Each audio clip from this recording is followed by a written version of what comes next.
आज हम electric flux के बारे में पढ़ेंगे। ये टॉपिक नंबर 12.5 है। सबसे पहले हमें फ्लक्स का मतलब पता होना चाहिए। जो चीज़ हम पढ़ रहे हैं हमें उसका मतलब पता होना चाहिए। फ्लक्स का मतलब होता है बहाव। फ्लक्स सिर्फ इलेक्ट्रिक फ्लक्स ही नहीं होता, सिर्फ बिजली का ही फ्लक्स नहीं होता।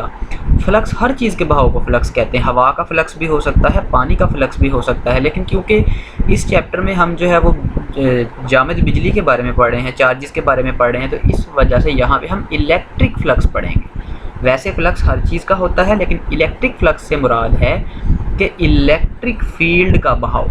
हमें पता है कि किसी भी चार्ज के इर्द गिर्द वो इलाका जिसमें वो चार्ज दूसरे चार्ज के ऊपर फोर्स लगाता है वो फील्ड कहलाता है।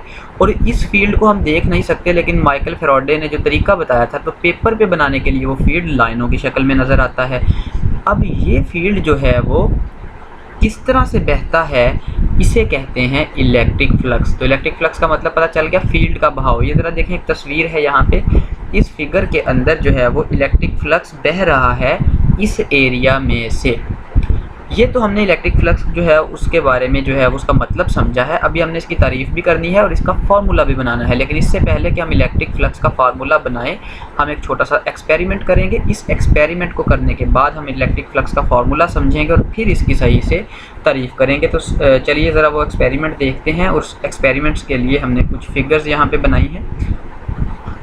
ये मेरे पास जो है वो ज़रा देखें, कोई फ़र्ज़ किया कि मेरे पास यहाँ पे कोई चार्ज है और उस चार्ज में से ये लाइनें या इलेक्ट्रिक फील्ड निकल रहा है। अब ज़रा देखें, अगर मैं उस इलेक्ट्रिक फील्ड के रास्ते में पहला तजर्बा मैं ये करता हूँ, मैं उस इलेक्ट्रिक फील्ड के रास्ते में एक छोटा सा एरिया रखता हूँ। ये जो नीचे वाला एरिया है, मैंने इलेक्ट्रिक फील्ड के रास्ते में ये एरिया रखा है। इलेक्ट्रिक फील्ड ये पूरा आ रहा है। तो ज़रा देखें कि इस एरिया में से कितनी लाइनें गुजरेंगी, 1 2 3। तो मैंने यहाँ लिख दिया। अगर छोटा एरिया हो तो उसमें से लाइनें कम गुजरेंगी, फील्ड उतना ही है। ज़रा देखिए, इलेक्ट्रिक फील्ड उतना ही है, लेकिन अगर उसके रास्ते में मैंने छोटा कागज़ रखा, छोटा एरिया रखा, तो उसमें से लाइनें कितनी गुजरी, 3 गुजरी।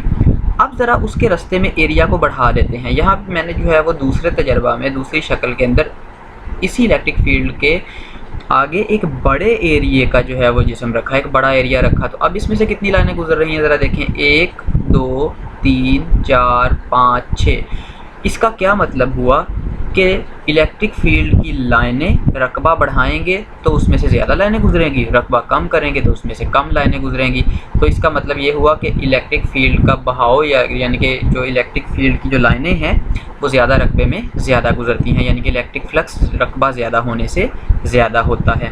दूसरी चीज़, आपको मालूम है कि अगर हम इलेक्ट्रिक फील्ड की ताकत बढ़ाएं तो लाइनें करीब करीब बनती हैं। अगर इलेक्ट्रिक फील्ड की जो ताकत है वो कम करें तो लाइनें दूर दूर बनती हैं। यहाँ पे ज़रा देखें, आप देख सकते हैं कि इलेक्ट्रिक फील्ड की जो ताकत है E, इलेक्ट्रिक फील्ड इंटेंसिटी, वो कम है, तो लाइनें दूर दूर बनी हैं।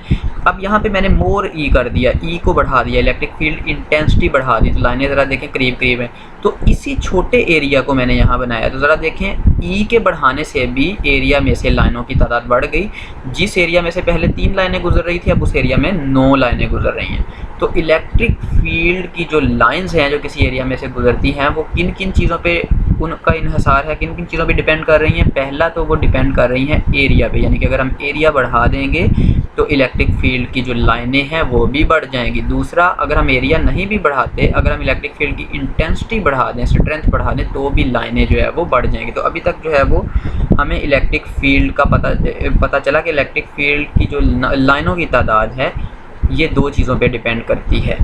क्या ये किसी और चीज़ पे भी डिपेंड करती है, क्योंकि हम फार्मूला बनाना चाहते हैं और फार्मूला बनाने के लिए हमें वो सारी चीज़ें देखनी पड़ेंगी जिस चीज़ का इलेक्ट्रिक फ्लक्स पे या लाइनों की जो तादाद है इस पे असर होता है। याद रखें, इन्हीं लाइनों की तादाद को ही हम इलेक्ट्रिक फ्लक्स कहेंगे जब हम इसकी तारीफ़ करेंगे। तो लाइनों की तादाद को मैं अब फ्लक्स कह लेता हूँ। तो ये जो फ्लक्स है वो एरिया बढ़ाने से बढ़ रहा है, इसी तरह इलेक्ट्रिक फील्ड E की ताकत बढ़ाने से भी बढ़ रहा है। अब देखते हैं कि क्या ये इलेक्ट्रिक फ्लक्स किसी और चीज़ पे भी डिपेंड करता है। ये दोनों नताइज मैंने यहाँ पे लिखे हैं कि अगर हम जो है वो इलेक्ट्रिक फील्ड की स्ट्रेंथ बढ़ाएं तो भी जो है वो फ्लक्स बढ़ेगा, और अगर हम एरिया बढ़ा दें, इलेक्ट्रिक फील्ड के रास्ते में रखा हुआ एरिया बढ़ा दें तो भी जो है फ्लक्स बढ़ जाएगा। अब ज़रा बुक में ज़रा हम देखते हैं, यहाँ पे एक फिगर है जिसकी मदद से हमें समझ आएगी कि एक और चीज़ भी है जिस पे फ्लक्स इन्हिसार करता है। देखिए ज़रा, यहाँ पे मैंने जो एरिया है वो बिल्कुल सीधा रखा हुआ है, इलेक्ट्रिक फील्ड के रास्ते में मैंने एरिया सीधा रखा हुआ है, अमूदी रखा हुआ है। तो इसमें से कितनी लाइनें गुजर रही हैं? 1, 2 और 3। तो इलेक्ट्रिक फील्ड के रास्ते में अगर मैं एरिया को बिल्कुल अमूदन रख दूं तो फ्लक्स 3 आ रहा है। लेकिन अगर मैं इलेक्ट्रिक फील्ड के रास्ते में एरिया को ऐसे जो बिछा दूं, यानी कि यहाँ पे मैंने इलेक्ट्रिक फील्ड के अमूदन रखा था एरिया, यहाँ पे मैं जो है उस एरिया को इलेक्ट्रिक फील्ड की बिल्कुल सीमत में ही रख देता हूँ, तो अब इस एरिया में से कोई लाइन नहीं गुजरेगी। सारी लाइनें, कुछ लाइनें इसके ऊपर से गुजर जाएंगी, कुछ लाइनें इसके नीचे से गुजर जाएंगी, लेकिन इस एरिया के अंदर से कोई लाइन नहीं गुजरेगी। तो इसका मतलब क्या हुआ कि जो एरिया आपने रखना है उसकी सीमत पर भी इलेक्ट्रिक फ्लक्स जो है वो डिपेंड करता है। यहाँ आपकी बुक में यही दो जो है बातें लिखी हैं। ये देखें, ये ए के साथ परपेंडिकुलर लगा है कि अगर आप एरिया को परपेंडिकुलर रखें, अगर आप एरिया को परपेंडिकुलर रखें इलेक्ट्रिक फील्ड के रास्ते में, तो फिर लाइनें जो हैं वो कम गुजरेंगी, फ्लक्स कम होगा। और अगर आप इस एरिया को इलेक्ट्रिक फील्ड के पैरेलल रखें तो फिर जो है वो उसमें से लाइनें कम गुजरेंगी। यहाँ लाइनें ज़्यादा गुजरेंगी, यहाँ लाइनें कम गुजरेंगी। तो फ्लक्स जो है वो अगर एरिया परपेंडिकुलर पड़ा हो इलेक्ट्रिक फील्ड के रास्ते में तो फ्लक्स ज़्यादा मैक्सिमम होगा, और अगर जो है वो एरिया इलेक्ट्रिक फील्ड के पैरेलल पड़ा हुआ हो, लेटा हुआ हो, तो फिर जो है वो फ्लक्स ज़ीरो होगा। तो अब तक हमने क्या सीखा? अब तक हमने सीखा कि फ्लक्स किसी भी चीज़ के बहाव को कहते हैं। इलेक्ट्रिक फ्लक्स जो है वो किसी भी एरिया में से जितनी लाइन्स गुजरती हैं उसको उस एरिया में से गुजरने वाला इलेक्ट्रिक फ्लक्स कहते हैं। अगर एरिया ज़्यादा हो तो इलेक्ट्रिक फ्लक्स ज़्यादा होगा, एरिया कम हो तो इलेक्ट्रिक फ्लक्स कम होगा। इसी तरह अगर फील्ड स्ट्रॉन्ग हो, ई ज़्यादा हो तो इलेक्ट्रिक फ्लक्स कम होगा, अगर ई कम हो तो ई ज़्यादा हो तो इलेक्ट्रिक फ्लक्स ज़्यादा होगा, और अगर ई कम हो तो इलेक्ट्रिक फ्लक्स कम होगा। तो इलेक्ट्रिक फ्लक्स दो चीज़ों पे डिपेंड करता है। तीसरी चीज़, अगर जो हमने एरिया रखा हुआ है इलेक्ट्रिक फील्ड के रास्ते में, वो एरिया जो है अमूदन पड़ा हो, सीधा पड़ा हो, तो ज़्यादा लाइनें उसमें से गुजरेंगी, फ्लक्स ज़्यादा होगा। और अगर वो एरिया जो है वो इलेक्ट्रिक फील्ड के पैरेलल पड़ा हुआ तो लाइनें कम होंगी, तो उसमें से कोई लाइन भी नहीं गुजरेगी, तो उस वक्त फ्लक्स जो है वो ज़ीरो होगा। इसका मतलब ये हुआ कि फ्लक्स जिन दो चीज़ों पे डिपेंड करता है उन्हीं के बराबर है। तो फ्लक्स बराबर है, एक तो ई के ऊपर डिपेंड करता है, एक एरिया के ऊपर डिपेंड करता है। लेकिन एक तीसरी चीज़ भी है जिसके ऊपर फ्लक्स डिपेंड करता है, और वो है इस एरिया की सीमत। हम इस एरिया की सीमत को ऐसे तिरछा भी तो कर सकते हैं। आपकी बुक के अंदर ये लिखा हुआ है कि if this area is inclined, यानी कि अगर ये एरिया जो है वो, ये जो रकबा है मेरा, ये कागज़ की जो शीट है, अगर ये तिरछी पड़ी हुई हो, फिर क्या होगा? तो फिर फ्लक्स ना तो ज़ीरो होगा और ना ही मैक्सिमम होगा, बल्कि ज़ीरो और मैक्सिमम के दरमियान में होगा। इससे क्या, तो अब यहाँ पे जो है वो हमें कैसे पता चलेगा? इसके लिए हमें एरिया वेक्टर का कॉन्सेप्ट होना चाहिए। ये जो तीसरी चीज़ है, तीसरी चीज़ को फार्मूले में कैसे ऐड करें? वैसे तो आपको पता लग गया कि अगर जो है वो एरिया अमूदन पड़ा हुआ हो, एरिया अगर अमूदन पड़ा हो तो फ्लक्स मैक्सिमम, अगर एरिया जो है वो लेटा हुआ हो तो फ्लक्स ज़ीरो, अगर जो है वो एरिया ना अमूदन हो ना लेटा हुआ हो बल्कि ऐसे तिरछा पड़ा हो तो फ्लक्स जो है वो इन दोनों के दरमियान में होगा। लेकिन इसे फार्मूले की शक्ल में कैसे लिखें? इसे फार्मूले की शक्ल में लिखने के लिए हम एरिया वेक्टर की तारीफ़ पे जाएंगे। ज़रा देखें, यहाँ पे हमने जो है वो एरिया वेक्टर की तारीफ़ की है। एरिया वेक्टर, ये मेरे पास जो है वो एरिया वेक्टर की तारीफ़ है। यहाँ पे ये आपने जो है वो याद करनी है, मे भी आपकी बुक में भी लिखी हुई हो। एरिया वेक्टर एक ऐसा वेक्टर है जो किसी भी बंद शक्ल के अमूदन होता है, और उस वेक्टर की जो मैग्नीट्यूड होती है वो उस बंद शक्ल के एरिया के बराबर होती है। यानी कि एक ऐसा वेक्टर जिसकी मिकदार इस बंद शक्ल के जो है वो रकबा के बराबर होगी और उसकी सीमत इस बंद शक्ल के अमूदन होगी, इसे कहेंगे एरिया वेक्टर। तो अब हम जो है वो एरिया वेक्टर की मदद से अपने इस कॉन्सेप्ट को समझने की कोशिश करते हैं। ये देखिए, एरिया वेक्टर की एक और भी फिगर यहाँ पे मैंने बनाई हुई है कि एरिया वेक्टर एक ऐसा वेक्टर है जो अमूदन है, ये एरिया वेक्टर है, और ये मेरे पास जो है वो प्लेन पड़ी हुई है।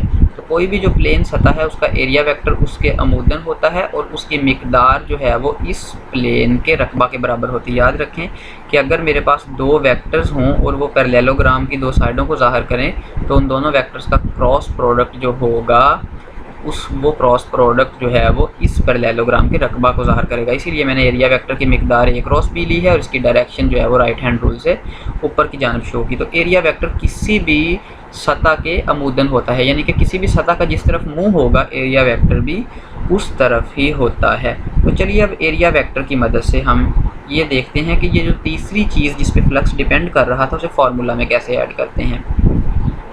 यहाँ पे ज़रा देखें, पहले केस में एरिया वेक्टर और इलेक्ट्रिक फील्ड दोनों बिल्कुल आपस में मतवाजी हैं, पैरेलल हैं। एरिया वेक्टर और इलेक्ट्रिक फील्ड के दरमियान कोई जाविया नहीं बन रहा, इनके दरमियान जाविया ज़ीरो है। याद रखें, जब भी दो लाइनें पैरेलल हों तो उनके दरमियान एंगल ज़ीरो होता है। तो जब एंगल ज़ीरो होगा तो फ्लक्स मैक्सिमम होगा। जब अब ज़रा देखें, यहाँ एरिया वेक्टर का मुँह ऊपर को है और इलेक्ट्रिक फील्ड का मुँह इस तरफ को है, तो एरिया वेक्टर और इलेक्ट्रिक फील्ड के दरमियान जाविया कितना बनेगा? 90 का जाविया बनेगा। यानी कि जब एरिया वेक्टर और इलेक्ट्रिक फील्ड के दरमियान 0 का जाविया हो तो इलेक्ट्रिक फ्लक्स मैक्सिमम, जब एरिया वेक्टर और इलेक्ट्रिक फील्ड के दरमियान 90 का एंगल हो तो इलेक्ट्रिक फ्लक्स 0 होता है। तो और इसी तरह यहाँ पे ज़रा देखें कि अगर जो है वो एरिया वेक्टर और इलेक्ट्रिक फील्ड के दरमियान कोई और जाविया थीटा हो तो क्या करेंगे? तो इस केस में हमें ये करना पड़ेगा कि इस एरिया का कोई एक कंपोनेंट लेना पड़ेगा, और वो कंपोनेंट आपको पता है कि प्रोजेक्शन होता है, यानी कि जो है वो मुझे इस एरिया वेक्टर का प्रोजेक्शन लेना पड़ेगा। इस एरिया वेक्टर का वो कंपोनेंट लेना पड़ेगा जो इलेक्ट्रिक फील्ड के पैरेलल है। एरिया वेक्टर ए का वो कंपोनेंट जो इलेक्ट्रिक फील्ड के पैरेलल होगा वो हमें फ्लक्स बताएगा। और वो हम जानते हैं कि किसी भी वेक्टर के अगर हम कंपोनेंट्स की बात करें तो किसी भी वेक्टर का कंपोनेंट जो प्रोजेक्शन होता है वो cos थीटा होता है। जैसे कि हम यहाँ पे देखते हैं, ये ज़रा देखें, अगर मेरे पास जो है वो ये वाला a है एरिया वेक्टर, तो इसके दो कंपोनेंट्स होंगे, एक a cos थीटा और एक a sin theta. a cos theta वो कंपोनेंट है जो E के पैरेलल है, तो a cos थीटा ज़िम्मेदार होगा इलेक्ट्रिक फ्लक्स के बनाने का। a cos थीटा की वजह से इलेक्ट्रिक फ्लक्स बनेगा और a sin थीटा की वजह से इलेक्ट्रिक फ्लक्स नहीं बनेगा। तो अब हम इस काबिल हो गए हैं कि हम इस तीसरी चीज़ को भी जो है वो फार्मूले में शामिल कर लें, और ये तीसरी चीज़ है a cos थीटा। तो अब तक हमने देखा कि फ्लक्स तीन चीज़ों पे डिपेंड कर रहा है। अगर एरिया की मिकदार बढ़ाएं तो फ्लक्स बढ़ जाता है, एरिया की मिकदार कम करें तो फ्लक्स कम हो जाता है। दूसरी चीज़, अगर E की मिकदार बढ़ाएं, इलेक्ट्रिक फील्ड की स्ट्रेंथ बढ़ाएं तो फ्लक्स बढ़ जाता है, अगर इलेक्ट्रिक फील्ड की स्ट्रेंथ कम करें तो फ्लक्स कम हो जाता है। तीसरी चीज़, अगर a cos थीटा को बढ़ाएं तो फ्लक्स बढ़ जाता है, अगर cos थीटा को जो है वो कम करें तो फ्लक्स जो है वो कम हो जाता है। तो इन तीनों चीज़ों को मिलाने से मेरे पास फ्लक्स का फार्मूला आ गया। ये मेरे पास फ्लक्स का फार्मूला है phi E = EA cos theta. तो जब भी आपने किसी चीज़ का फार्मूला बनाना हो तो हमें ये देखना पड़ता है कि वो चीज़ किस किस चीज़ पे डिपेंड कर रही है, और फिर हम उन सब चीज़ों को मिला देते हैं, तो इससे जो है हमारा फार्मूला कंप्लीट हो जाता है। अब हम जो है वो देखते हैं कि हमने इस जो टॉपिक में कोई टर्म तो नहीं छोड़ी, तो हम वो टर्म देख लेते हैं।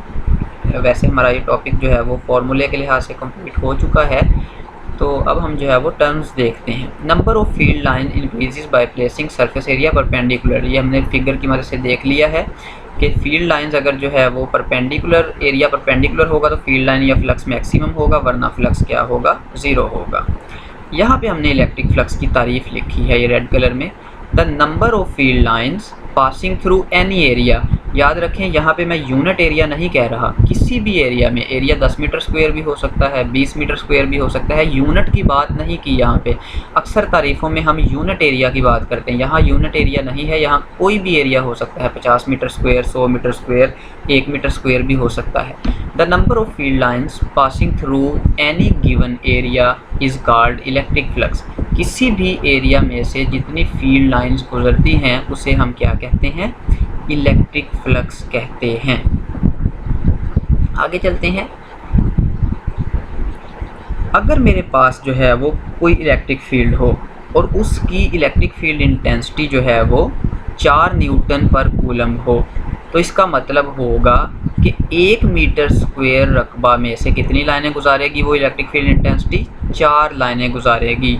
यानी कि इस बात को मैं ऐसे समझता हूँ कि ये मेरे पास जो है वो इलेक्ट्रिक फ्लक्स का फार्मूला है, E × A।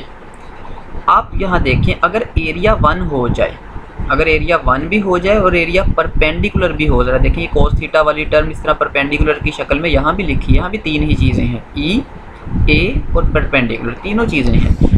अगर मेरे पास कोई रकबा 1 मीटर स्क्वायर हो, यानी कि मैं 1 मीटर स्क्वायर का डब्बा अगर इलेक्ट्रिक फील्ड के रास्ते में रखूँ, तो फिर फ्लक्स और इलेक्ट्रिक फील्ड इंटेंसिटी बराबर हो जाएंगी। तो अगर हमारी इलेक्ट्रिक फील्ड इंटेंसिटी 4 न्यूटन पर कूलम हो, जैसा कि इस मिसाल में बताया गया है, तो फ्लक्स कितना होगा, 4 लाइनें होंगी।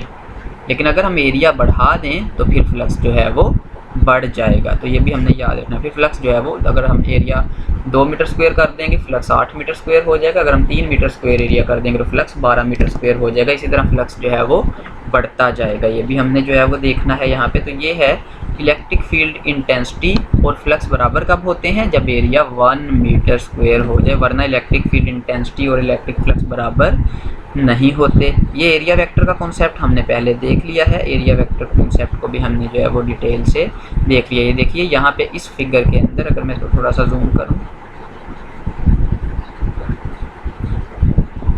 ये देखिए, अगर जो है वो ई, यहाँ पे मैंने ई लिखना था, एफ लिखा है। अगर यहाँ पे जो है वो ई और ए के दरमियान, अगर ई और ए के दरमियान एंगल 0 हो तो फ्लक्स मैक्सिमम होगा। अगर ई और ए के दरमियान, जरा देखें, ई इस तरफ जा रहा है और ए ऊपर की जाने में, अगर ई और ए के दरमियान एंगल 90 हो तो फ्लक्स क्या होगा, 0 होगा। नेक्स्ट फिगर देखते हैं। यहाँ पे हमने जो है वो प्रोजेक्शन का कॉन्सेप्ट लिया। जो मैंने आपको प्रोजेक्शन की बात बताई थी कि अगर एरिया वेक्टर ना तो बिल्कुल अमूदन हो और ना ही जो है वो बिल्कुल जो है वो पैरेलल हो, बल्कि इस तरह दरमियान में हो, तो फिर आप एरिया वेक्टर के 2 टुकड़े बनाएंगे। आपको पता है किसी भी वेक्टर के जो तिरछा वेक्टर होता है उसके 2 टुकड़े बन सकते हैं। एक टुकड़ा ज़मीन की तरफ होता है, एक टुकड़ा या एक कंपोनेंट आसमान की तरफ। जो ज़मीन की तरफ कंपोनेंट होता है वो एक कॉस थीटा कहलाता है। तो यही कंपोनेंट जो कि फील्ड के पैरेलल है, यही जिम्मेदार होगा फिर इलेक्ट्रिक फ्लक्स के गुजारने का। बाकी वाले हिस्से में से इलेक्ट्रिक फ्लक्स नहीं गुजरेगा। तो इस केस में हम जो है वो एरिया वेक्टर का प्रोजेक्शन एक कॉस थीटा लेंगे और उसे ई से मल्टीप्लाई कर देंगे। तो ये हमने जो है फार्मूला बना लिया, तीनों चीज़ें फार्मूले में हमने ऐड कर दी। तो इससे हमारा जो है वो फ्लक्स का फार्मूला भी कंप्लीट हो गया और हमने इलेक्ट्रिक फ्लक्स की डेफिनेशन भी कंप्लीट कर ली। याद रखें कि इलेक्ट्रिक फ्लक्स और इलेक्ट्रिक फील्ड इंटेंसिटी बराबर तभी होंगे जब एरिया 1 मीटर स्क्वायर भी हो और परपेंडिकुलर पड़ा हुआ हो, अदरवाइज़ ये बराबर नहीं होंगे। अब हम जो है वो देखते हैं कि इलेक्ट्रिक फ्लक्स का यूनिट क्या है। इलेक्ट्रिक फ्लक्स ई और ए के हासिल ज़रब के बराबर है। आपको पता है कि ई का यूनिट न्यूटन पर कूलम होता है और ए का यूनिट जो है वो मीटर स्क्वायर होता है। तो अगर इन दोनों को मिलाएं, मल्टीप्लाई करें, तो यूनिट बनता है न्यूटन मीटर स्क्वायर पर कूलम स्क्वायर। तो ये हमारी जो है वो आज की वीडियो थी इलेक्ट्रिक फ्लक्स के बारे में। अगर आपको यहाँ पे प्रोजेक्शन के हवाले से या कोई भी कन्फ्यूजन है अव्वल, तो ये वाला जो प्रोजेक्शन का सारा टॉपिक है ये फर्स्ट ईयर के वेक्टर्स के चैप्टर में आप लोगों ने पढ़ा है। लेकिन अगर आपको फिर भी कोई कन्फ्यूजन है तो आप नीचे जो है वो कमेंट्स में उस कन्फ्यूजन को लिखिए। अब तक के लिए इतना ही। अगली वीडियो के साथ हाज़िर होंगे। अल्लाह हाफ़िज़।